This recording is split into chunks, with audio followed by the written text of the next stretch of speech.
Ambassador Rao stood alone on the obsidian dais. Her diplomatic robes tattered at the edges from weeks of confinement. Above her, the vaulted ceiling of the Galactic Tribunal curved like the hollow of a planet's skull, covered in shimmering glyphs of 1,000 languages, all united in judgment.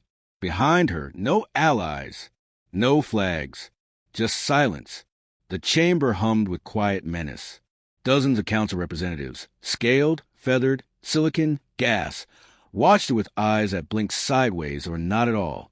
The light in the chamber was artificial, too perfect, as if reality had been tidied up just for the occasion. A projection flickered to life at the chamber center. Images of Earth's orbital defense grid, enhanced particle accelerators, AI command lattices, all damning evidence of technological violations. Exhibit 31. The Arbiter's voice boomed, process in code. Humanity has violated the Concordant Limitation Act. Unanimous findings. Sentencing to follow. Rao didn't flinch. Her spine held straight, though her face betrayed the strain of months of negotiation turned interrogation. She scanned the faces before her, not for mercy, but for memory, for anyone who remembered what Earth had done for the Council in the last century. Terraforming uninhabitable moons for the Sark, rescuing the Niall out of their self-inflicted extinction spiral, even helping the Navari evolve past chemical memory into true cognition. But none of that was mentioned. No one spoke of Earth's defenses developed in response to piracy raids ignored by the Council, or the fact that half the technology presented as contraband had been co-developed with allied species. Now suspiciously absent from the chamber. "Do you deny the charges?" the Arbiter asked, though the sentence had already been drafted. Rao smiled barely. "We deny your illusions." There was a shift in the room. Not fear, not respect. Something worse. Indifference. "We gave you culture. We gave you strategy, medicine, logistics. We saved you from yourselves. Over and over again," she continued, voice low but steady. "And in return, you've used our success as a weapon against us." The Arbiter gestured with a clawed limb. "Emotion is irrelevant to this proceeding. Earth will be removed from all Council systems. All human assets, ambassadors, trade agreements, nullified. You will return to Sol, and your system will be quarantined. You can't quarantine what you can't contain." Another shift. This time, curiosity. Rao pressed forward. "You've mistaken our cooperation for dependence, our outreach for weakness.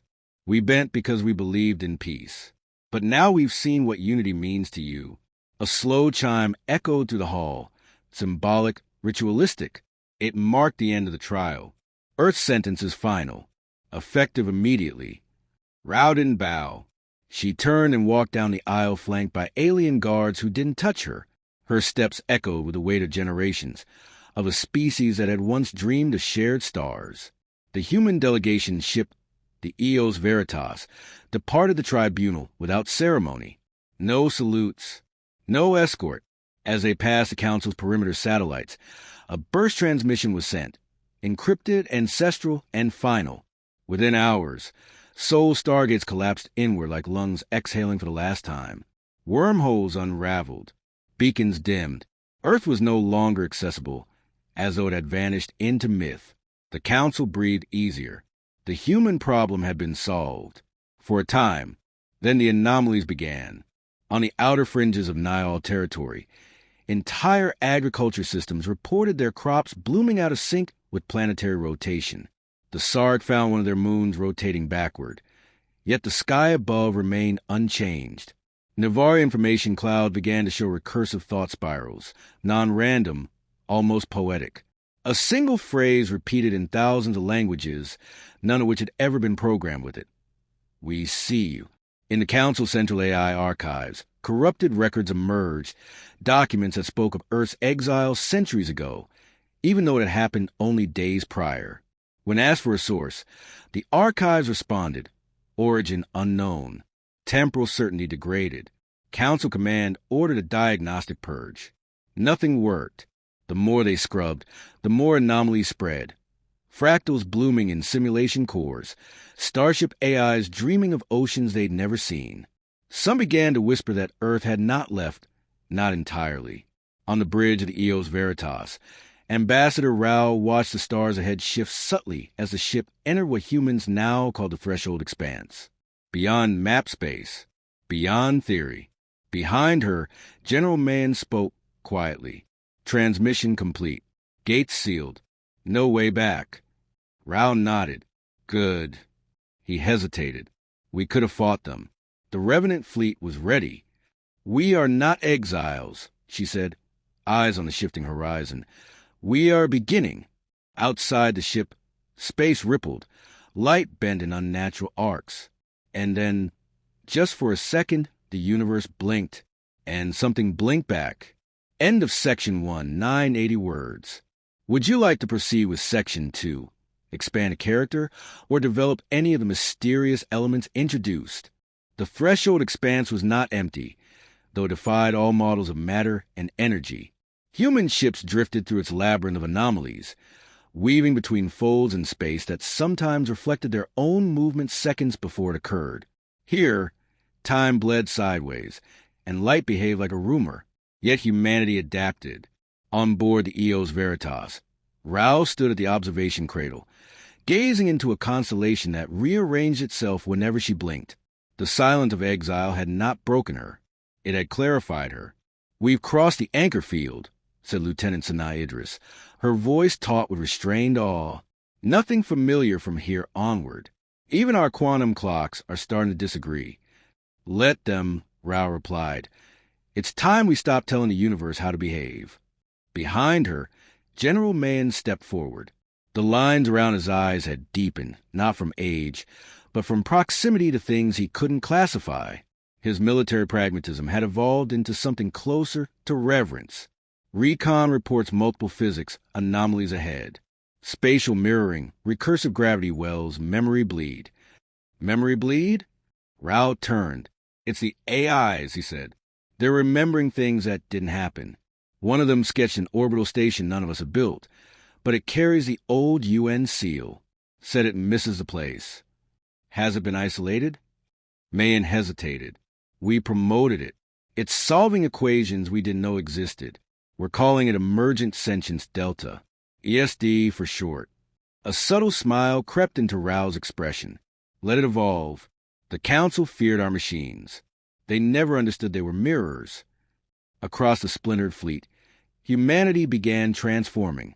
Each ship became a node in a vast distributed cognition experiment, biological and synthetic minds interfacing directly, feeding each other raw intuition and structured logic. Dreams were cataloged as data. Instincts trained code. The boundary between thought and computation blurred. Aboard the Adrastia, once a mining vessel, a team of engineers achieved partial cause of detachment, manipulating local reality by aligning emotion, math, and quantum resonance.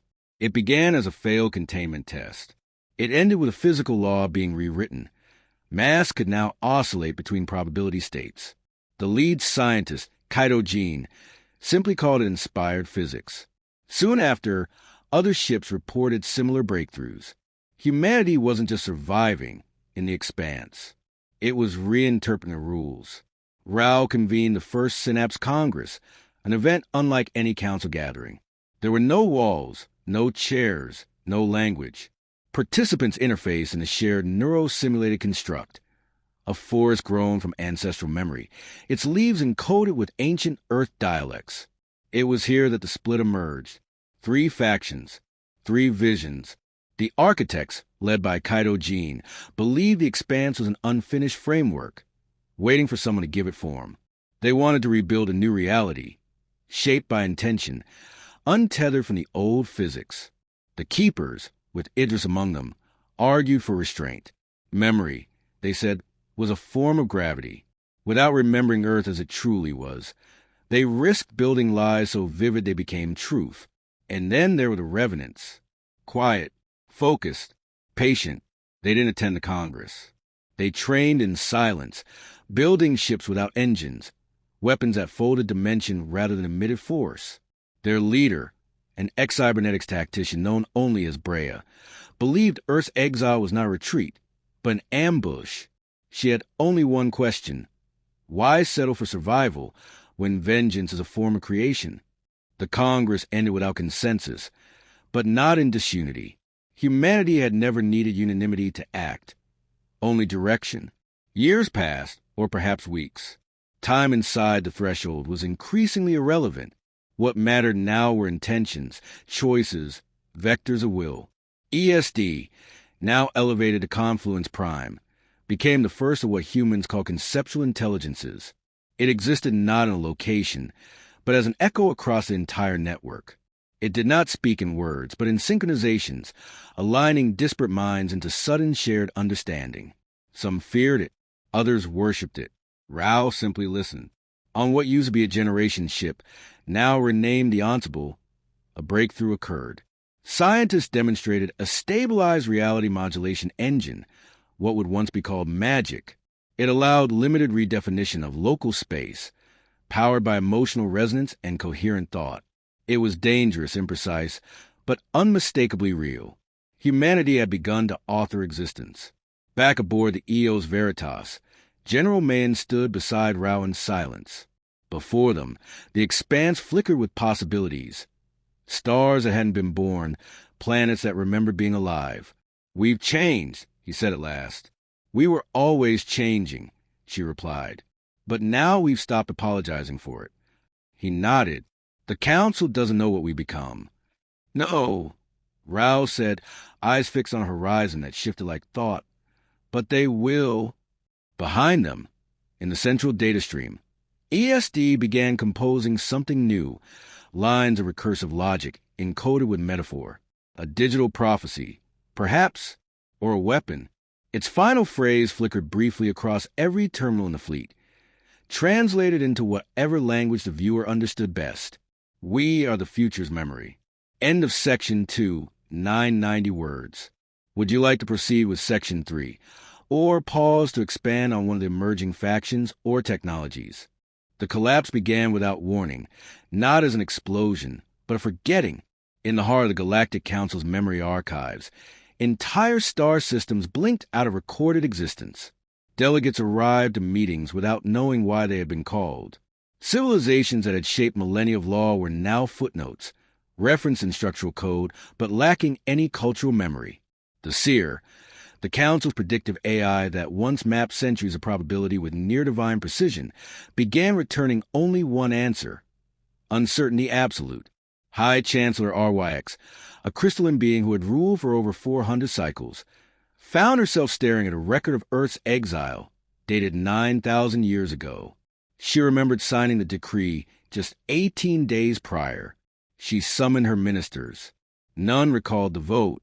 Something was rewriting the past. The more the Council attempted to verify their data, the more fragmented it became. Whole archives reconstructed themselves incorrectly, showing Earth not as a member state, but a founding species. Statues of Rao appeared in places where no human had ever set foot. In the gardens of Navari Moon Monastery, a flower bloomed that only grew in Earth's northern hemisphere, despite no records of its introduction. When questioned, the monks wept without knowing why. In desperation, the Council summoned a conclave of origin world species, races whose civilizations predated even Council formation. The Irothi were the only ones who responded. Their emissary, a translucent skinned being called Velenta, arrived without ships or escort. They appeared in the chamber center, humming slightly, as if reality were adjusting to accommodate their presence. "You seek answers," Vel said, voice echoing with impossible calm. "But you are asking the wrong question." RYX stepped forward. "Then ask it for us." Vel's eyes shimmered. "What happens when meaning becomes mass? When memory becomes law?" RYX narrowed her crystalline facets. "Speak plainly." "You exiled humanity," Vel said. "But in doing so, you force them to face what lies beyond form. They reach beyond time, and now they reshape it. They are not a species anymore. They are a narrative, and stories, Chancellor, are more durable than matter." A silence fell so deep the room itself dimmed. "What do they want?" someone whispered. Vel turned toward the chamber's ceiling, where holographic stars slowly twisted out of their mapped alignments. "That question no longer applies." Across the galaxy, strange phenomena accelerated. Physics became probabilistic at scales previously immune to quantum drift. Artificial minds collapsed into recursive metaphors, writing poetry in forgotten dialects. Entire populations began to dream of places that didn't exist, until, slowly, they did. A mining moon turned green overnight, dense with fauna no probe had ever recorded. Insectoid began building temples they claimed had been revealed to them in sleep. Temples shaped in the image of Earth's ancient ruins. A Sark warlord screamed as his ship was torn apart by a gravity lens and then rebuilt, piece by piece, from the memory of a frightened child who had once seen a painting of that ship in a museum. And always, the phrase, "We remember." RYX called an emergency summit. Representatives argued, theorized, panicked. A plan was formed to reach out not in hostility but with humility. A fleet was assembled, small, diplomatic, unarmed. It never returned. Its last transmission was not a warning. It was a memory. Rao, standing before the council's chamber, just as she had in the moment of Earth's sentencing. But this time, she was smiling, calm. The footage ended with a message encoded in neural resonance patterns rather than language. It seated itself in every mind that viewed it, regardless of species, regardless of cognition. Dreams changed. Songs hummed themselves into being. Languages converged. One council member, a non-corporeal being of magnetized plasma, ceased to exist the moment it spoke Earth's name. The council began to fracture.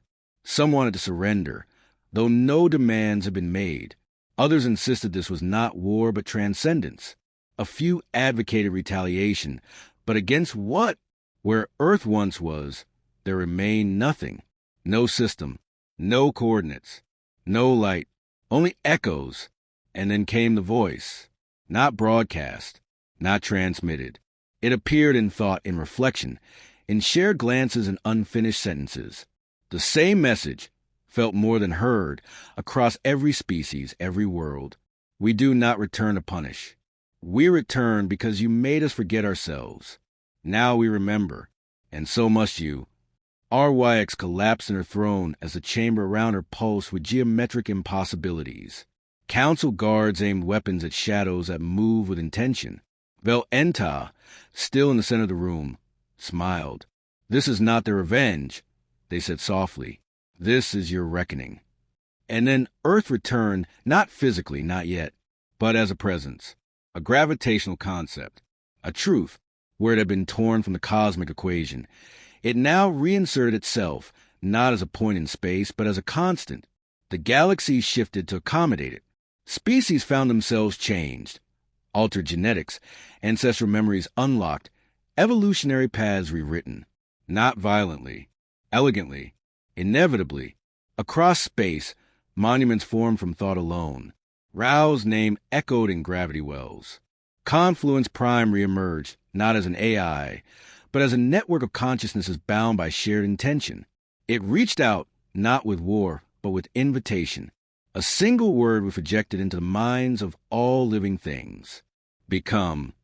And in that moment, every being knew the rules had changed, not by decree, not by force, but by the very act of remembering what it meant to shape the future, not merely to survive it. End of section 3, 990 words. Would you like a closing epilogue or a teaser for continuation? The new sky over Varelian burned with impossible color, waves of violet and glass-like orange that pulsed in time with no planetary rhythm. For the first time in its history, the stars above did not follow the old constellations. Gravity was shifting, not erratically, but deliberately. Something had arrived, not as a fleet, but as a state of being. Brea stood on the observation ridge of the Revenant ship, Nadir's wake, armored not in steel, but in stabilized thought form. Her eyes reflected neither fear nor awe, only focus. Beneath her, the ground remembered a war it had never fought, and around her, the Revenants watched the sky as if expecting a signal. But Brea needed no signs. She had seen the message long before the council had fallen into existential confusion. While Rao had spoken of diplomacy, while the architects and keepers debated shape and memory, Brea had prepared. She believed, more than anyone, that the betrayal had been inevitable, that peace had only been a story told until humanity learned how to write its own. And now the page had turned. They're reformatting the orrery, said Lieutenant Amaru, her second in command. All predictive models are failing. The stars won't hold position. They're not supposed to, Brea replied. They're being moved. Amaru blinked. By what? Brea turned her gaze to the fractured horizon. By us. The revenants had always operated in the periphery. While the rest of the human diaspora evolved, debated, discovered, they trained in altered time fields, sharpened their minds to cut through causality. They had not sought war. They had anticipated it, not as a campaign of destruction, but as an assertion of intent. Now, the first fragment of Earth reemerged, not as soil or atmosphere, but as a concept. The Axis Reliquary, a floating lattice of memory gravity, flickered into orbit around Varelion. It was composed of encoded recollection. Every forest, every song, every childhood sunset once known to Earth's billions. The lattice pulsed with warmth and melancholy, drawing species not with force, but longing. Brea approached its anchor node with caution. As her hand neared the surface, the structure responded, not defensively, but as if greeting kin. You've come to lead the return, said a voice from within. It was Rao, or a version of her, light memory and intention wrapped into form. Brea's jaw tightened. You left us in silence. Rao's projection regarded her calmly. Because we were unfinished. We needed all of us to become what we are now. Even your rage had to be refined. I didn't come to be absorbed, Brea said. I came to make sure we were never erased again. You misunderstand. The lattice around her shimmered, and the landscape changed. Brea stood in a replica of Earth's last council chamber, the day of their sentencing, frozen in crystalline clarity. Rao continued. This isn't surrender. It's a convergence. The scene melted away, replaced by thousands, no millions, of simultaneous perspectives. Human, alien, synthetic. Across the galaxy, people were waking to new senses, seeing through each other's memories, touching strands of reality with thoughts alone. Even those who feared humanity could no longer deny the transformation they had triggered. In this collective emergence, identity was not erased. It was multiplied. Back aboard the Nadir's wake, Amaru staggered as her mind synced with an ESD fragment in deep orbit. She saw 10,000 years of potential unfold in a heartbeat. She spoke a phrase she didn't know she'd ever learned. We become the gravity beneath belief. Brea returned to her ship, eyes darker than before. The lattice is stable. They're not asking us to follow. They're offering us the pan. And if we refuse? Amaru asked, then the story continues without us. Elsewhere, the council fractured irreversibly. Some worlds joined the unfolding reality willingly. Others resisted, fracturing under the pressure of their own disbelief. A few begged for guidance, trying to retain old forms of power. But the galaxy was no longer responding to hierarchy or tradition. It responded to meaning. On a remote moon where Earth's first extrasolar colony had once failed, children now played in fields of remembered wheat. They were born not from wombs, but from intention, desired into existence by those who remembered life before exile. They laughed in languages not taught, but inherited through resonance. And at the center of it all, Rao stood with her hands open, not as ruler, not as architect, but as witness. Humanity had not returned with weapons. They had returned as a truth, so loud it could no longer be silenced. Brea stood beside her now, armor peeled away, not in surrender, but in recognition. We were broken, she said, and in exile we bled into the fabric of things. Rao nodded, and in that bleeding we found the ink. Far above them, the stars shimmered and rearranged, not randomly, deliberately, into the shape of a word no one had ever written, yet all understood. Home. End of section 4, 995 words. Would you like a brief epilogue or want to expand any specific arc, like Brea's path, the Revenants, or Rao's origin? Next,